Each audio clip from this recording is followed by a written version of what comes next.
David was packing the last box before leaving the house he had lived in for 22 years. Most of what he found was ordinary. Old receipts, train tickets, birthday cards, a key that no longer opened anything. Then beneath a stack of papers, he found a small notebook. On the cover were 2 words, "My life." He smiled and opened it. The first pages were full. School, his first job, the day he met his wife, the birth of his son. Then the writing stopped. Page after page was blank, not torn out, not damaged, just empty. David knew he had lived those years. He had worked, paid bills, answered messages, fixed problems, attended meetings, and gone home tired.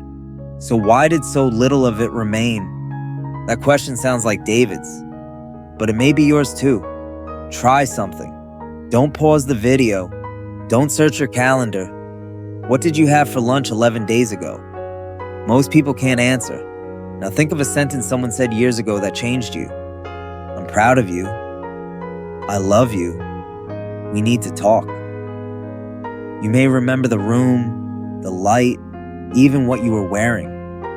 One moment vanished, the other survived. Why? Because that memory is not a camera. Your brain doesn't store every second with equal care. It can't. Every day, your senses deliver far more information than your mind could ever preserve. So your brain filters.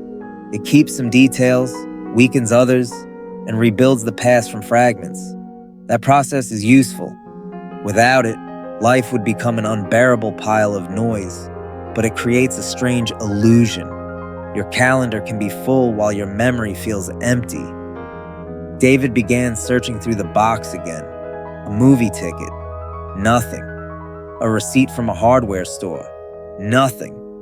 A photograph from a family dinner.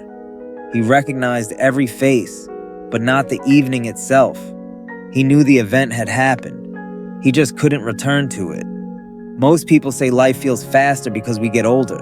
Age may matter, but it isn't the whole story. A year can feel short in hindsight when its days leave few distinct marks. When one commute resembles the next. When one meeting blends into another. When your attention is split between the room you are in and the screen in your hand. Routine is not the enemy. Routine keeps life possible. The real problem is unconscious routine. Eating without tasting. Listening without hearing. Arriving without remembering the journey. Being physically present while your mind is somewhere else. Those moments were real, but they were never fully experienced. Think of the last time you reached the end of a meal and realized you had barely tasted it.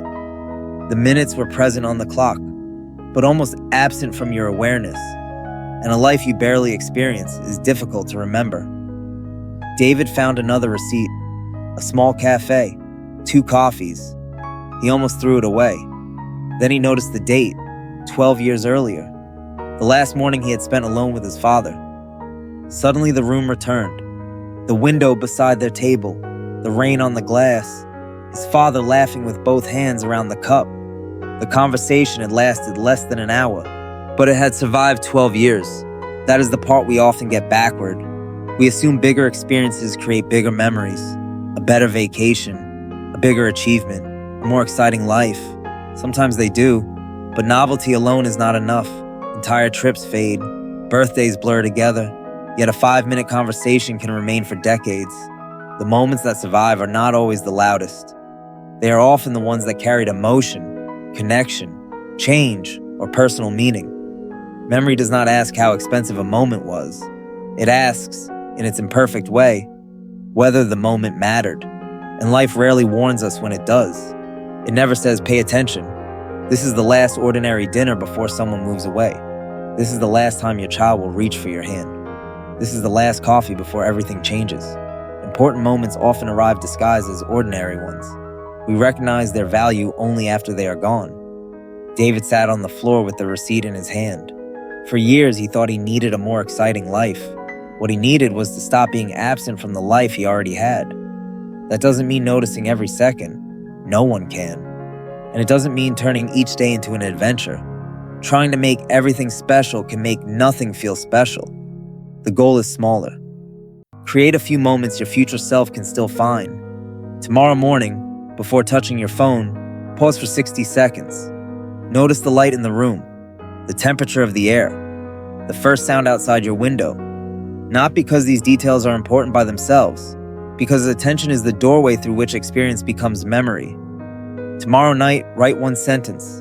Not a full journal, just one moment worth keeping.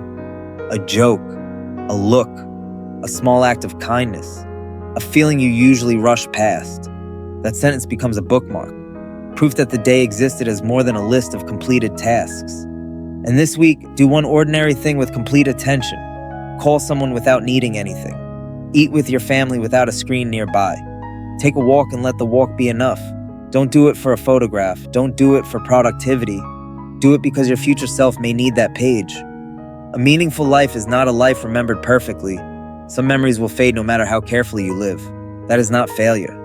Memory is selective, fragile, and constantly changing. It is a life remembered enough laughter, enough honest conversations, enough quiet mornings, enough people you love to remind you that you were truly here. Before sealing the final box, David opened the notebook again. The blank pages were still blank. He couldn't recover every missing day, but the next page had not been written yet. He placed the cafe receipt inside it like a bookmark. Then he wrote one line. I called my son, and this time I didn't rush the conversation. Your life is not simply the time you were given. It is also the story your mind was able to keep. So tomorrow, don't ask only how much you can finish.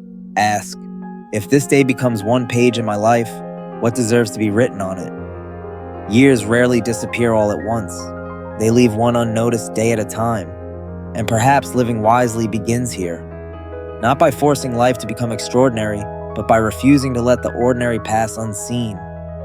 If this story stayed with you, the next video explores what constant distraction is quietly costing your attention, and with it, your memories.